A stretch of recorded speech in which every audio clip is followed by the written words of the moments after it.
Hey y'all, welcome back to my channel. Thank you for joining me today. So I cannot believe we're at the end of the year. We made it, we did it. It's December and it's time to put the garden to bed. So that is what I'm going to do. I promised that I would show you how to harvest the tubers from my canna lilies. I'm going to take out that big impatient that's sitting in the waterfall. I'm going to dig up my two elephant ears and repot the water lily. And if I see anything else, the sarracenia, the floating pitcher plant that's in the koi pond, I'm going to overwinterize that as well, like I did last year. And if I have time, I'm going to try to do one little last fertilization on some of my perennials, especially my trees, my weeping atlas cedar, the two Japanese maples, probably the hydrangeas, and then another Japanese maple there, and then probably my berry bushes. So we have a lot in store this video, so you're gonna want to stay tuned. And if you haven't already, give me a like, comment, and subscribe, because I am doing the Vlogmas, and I'm gonna post every day up until Christmas, 25 days, and majority of them will be shorts just because of it's such a busy season, and just with everything going on, shorts will be a lot easier for me to edit and just post and put out there for y'all. But that will be really fun. I have a little bit of plan. I'll tell you that this winter, since we're in a lull period in the garden, I'm not going to be out here as much. That's why we're putting it to bed today, so to speak. I'm going to do maybe kind of like my Master Gardener series. I think y'all all liked that.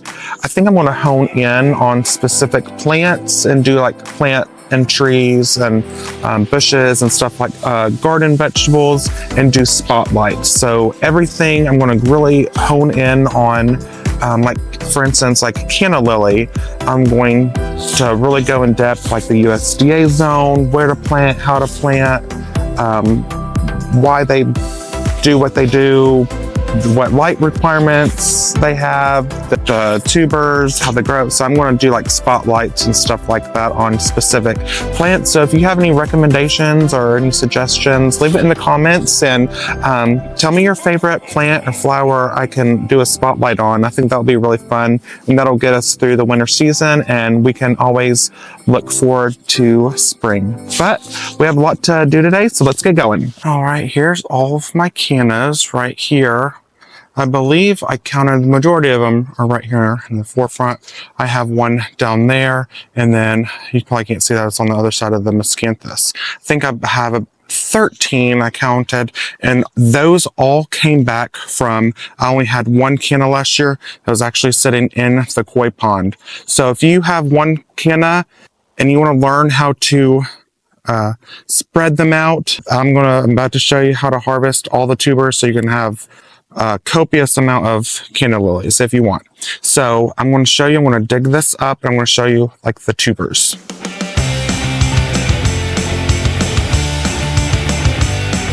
Look at that. Oh my gosh. That is huge.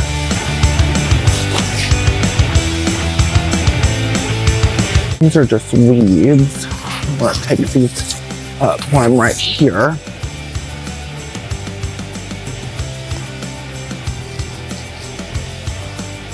Pull this closer.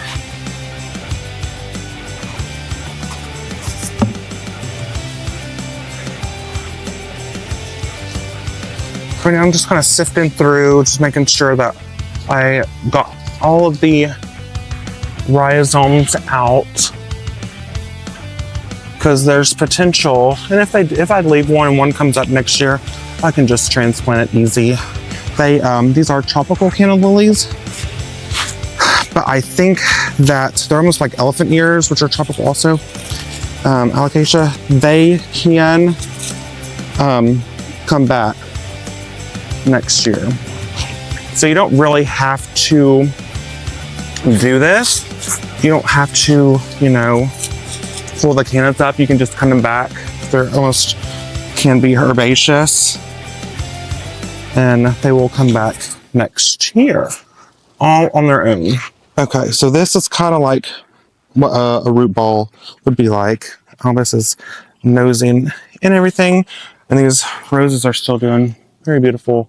That's just so bizarre. That one's about to bust open. Anyway, so this right here, this is what a tuber looks like, or really it's called a rhizome also. You can just break that up and see that's where it came from. And so I'm gonna just chop this off, and then those roots and tubers, I can plant that next year, and it will come back and produce another canna. So that's really all it is to it.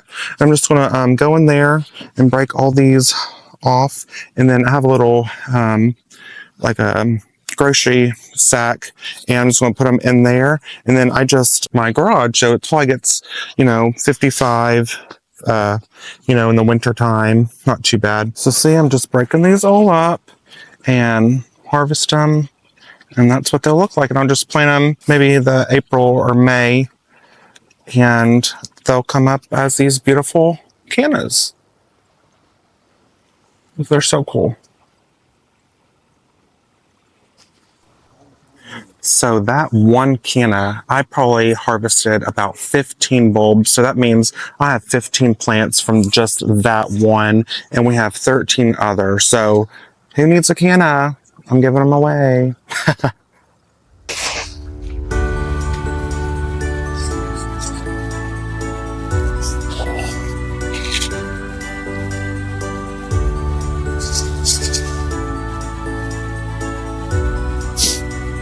These are calla lily bulbs.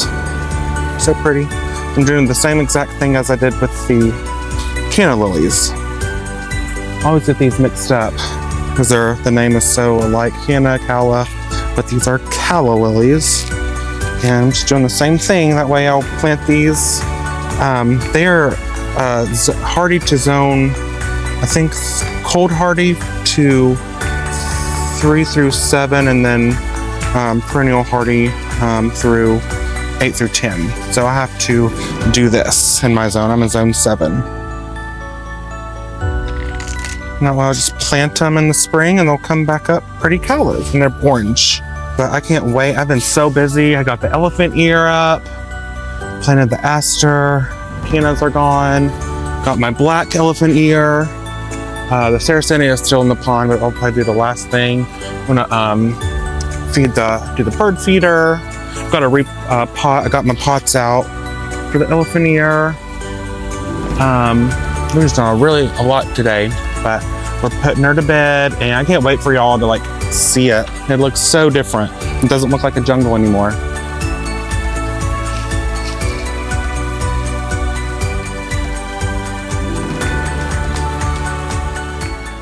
They would not have appreciated 19-degree weather.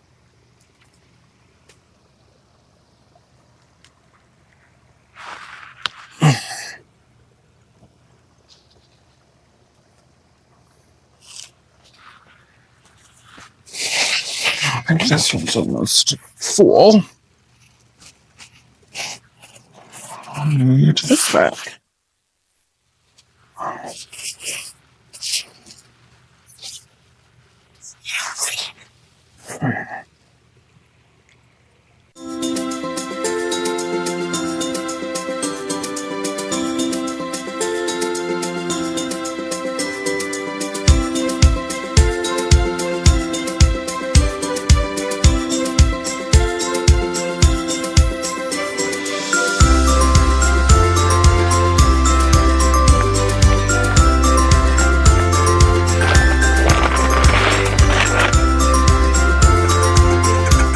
Make sure your birdies have enough food for the winter.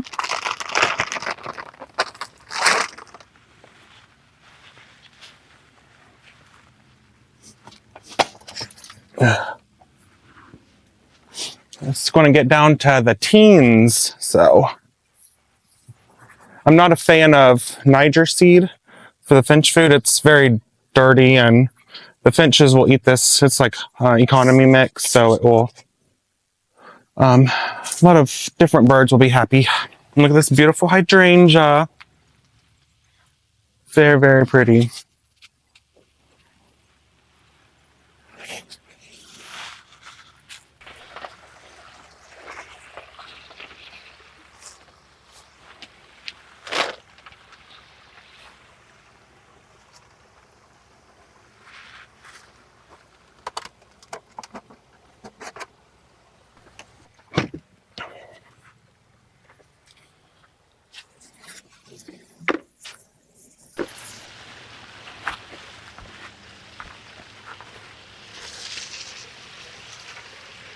Well, thank you for joining me today. I think we did so much. So let's do a little recap. We harvested the tubers or the rhizomes on the canna lilies. If you have any, I hope you learned from that. We also, likewise, we did the calla lilies, and you can see that it provided so much more. So if you want to plant these next year, you'll have, a copious amount. The only thing we didn't get to was the repotting of the water lily, but it is already pretty much dormant and I don't really want to disturb anything. So I'm going to follow up and do that in the spring. I planted an aster that we had out front. Oh, you can see my breath. It's cold. What else did we do? Tore up some like amaranth, some annuals. We repotted the elephant ears, the black stem with green leaf, and then the black one that was in the pond.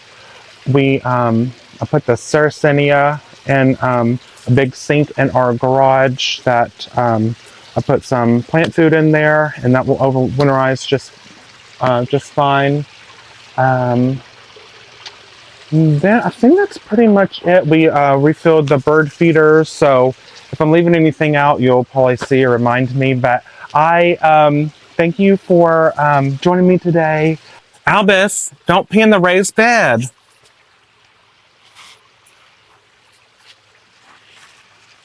Appreciate everyone that has joined me on this gardening journey. We put the garden into bed, and I think it was a very successful, like I say, pretty much every year I learn something new that I can utilize for 2025. And don't forget to like, comment, subscribe. I'm doing Vlogmas. Most of them are going to be shorts, but I will sprinkle in some long forms in there, and then through the winter season, I'm going to do plant spotlights. So you won't want to miss that, but hope you have a very Merry Christmas, and I'll catch you on the next one. Bye, y'all.